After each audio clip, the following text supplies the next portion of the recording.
afternoon. Here is the news at 1. I am Mike James. Over 1 million people across the Lagos metropolis have been connected through the Metro Fiber project targeted at delivering 600 kilometers of optic fiber and ducts for increased digital penetration. Commissioner for Science and Technology, Tubosun Alake, who stated this at the 2025 Ministerial Press Briefing to mark the second year of the second term of Governor Babajide Sanwo-Olu administration, noted that the plan is underway to introduce the Lagos State Innovation Bill to make the state science and tech creative-driven economy. Alake said the state, through the Lagos State Science Research and Innovation Council, has funded over 70 researchers, with the universities paid 800 million naira in grants for research development and support for over 60 startups capital. He had this to say. We are every day strengthening our cyber position. We have the Cybersecurity Council that helps us to drive strategy and policy and helps us to improve the tools that we are using. We are employing more protective gadgets to be able to safeguard a lot of the digital assets that we use. And so our cybersecurity posture is improving. It's not perfect, but it's improving.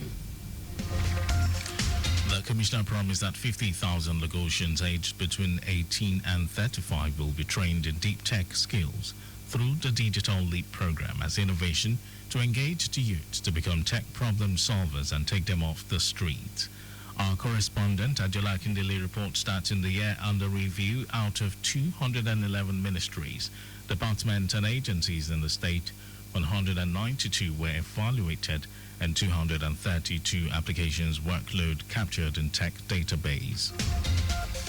The Office of Transformation, Creativity and Innovation OTCI has successfully addressed the overlapping functions between the Ministry of Waterfront and Infrastructure Development and the Ministry of Energy and Mineral Resources, fostering a more streamlined governance structure for Lagos State.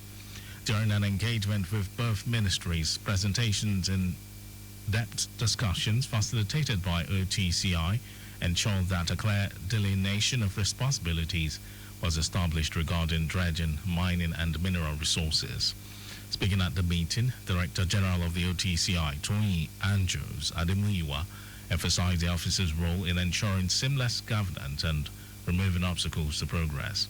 She highlighted that through collaborative dialogue and a commitment to clarity, a resolution has been reached that empowers both ministries to effectively deliver on their mandates. Leaders at the grassroots have been urged to build upon the existing foundation with an aim to elevate their various domains into a hub of vision, empowerment and sustainable development and dignity. A member of the mandate movement, Habib Anibaba, made this call during the declaration of his intention to contest for the chairmanship of the Ejigbo Local Council Development Area, LCDA. Anibaba, who praised the achievement of the incumbent chairman, Mansuruddin Bello, stated his readiness to continue and elevate those efforts with a promise of inclusive governance, stakeholder engagement and a development-driven agenda. He called on residents to join him in a collective journey of renewal and transformation. On the spot, the mandate movement leader in Ejigbo LCDA, Kehinde Bamigbeton, announced that among the 11 aspirants within the movement, Anibaba emerged as a top choice following a thorough internal selection process. Vice President Kashim Shettima is set to depart Abuja for Libreville, Gabon, where he will represent President Bola Tinubu and Nigeria at the inauguration of Gabon's President-elect, Brice Nguema. Senior Special Assistant to the President on Media and Communications, Office of the Vice President, Stanley Nkwocha, explained that the federal government reaffirmed its support for Gabon's ongoing democratic journey and highlighted the strategic importance of stable governance in the region. He said Shettima is expected to join other regional and international leaders at the inauguration ceremony, after which he will return to Nigeria. Nguema, who has served as Gabon's transitional leader since August 2023, following a military-led ouster of former President Ali Bongo, emerged victorious in the country's April 12 presidential election.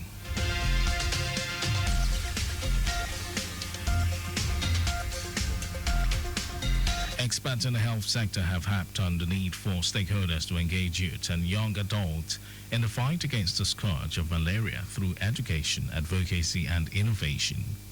The Coordinating Minister of Health and Social Welfare, Ali Pate, stated this at the launch of the Geneth National Health Competition, an initiative in partnership CEO Africa targeted at engaging students in junior and senior secondary schools as well as those in tertiary institutions on the eradication of malaria.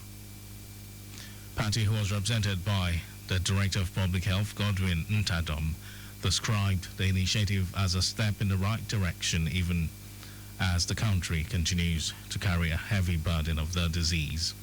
He emphasized that malaria is not just a health problem but an environmental, infrastructural, and socio-economic issue, and this competition supports the federal government's national strategy by engaging communities directly through the youth.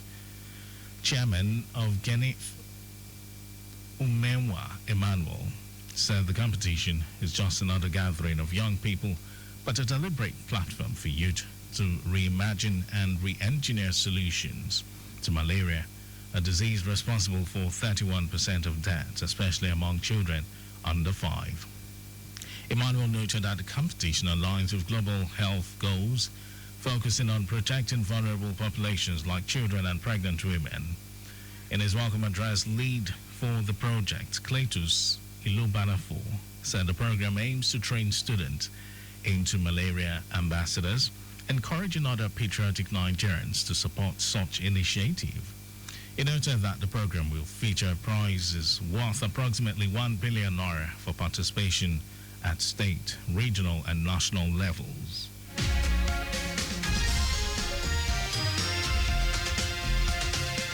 And now to foreign news. A court in Tunisia has sentenced former Prime Minister Ali Larayed to 34 years in prison on a raft of terrorism charges. He is the latest high-profile critic of the president to be jailed as campaigners slam sham trials in the country. The 69-year-old is a prominent critic of President Kais Saied and leader of the Popular Ennahda Party, the biggest in parliament, which promotes Islamist ideas. Along with 7 other people, Larayed was charged with setting up a terrorist cell and helping young Tunisians travel abroad to join Islamist fighters in Iraq and Syria. Over to sports news. English Premier League side Tottenham has indicated interest to sign Super Eagles striker Victor Boniface from Bayer Leverkusen this summer. The German Giants is prepared to sell the Nigerian international if a bid in the region of 43 million euros is lodged in the coming months, having struggled to rediscover from the spearheaded his current employers to the Bundesliga title last season. Boniface is reportedly willing to leave Leverkusen when Xabi Alonso departs, and Spurs might capitalize on this opportunity. And that was our news at 1. Just before we go, slow down at road junctions, intersections, and pedestrian crossings.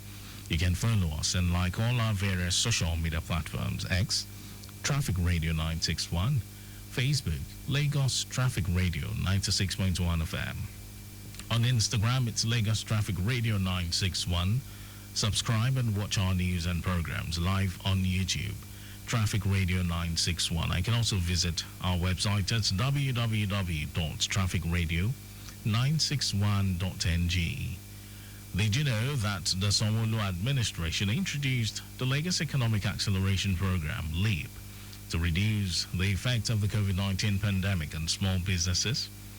You can always get details on the Lagos Government website, and for contact with the newsroom, send a message to info@trafficradio961.ng.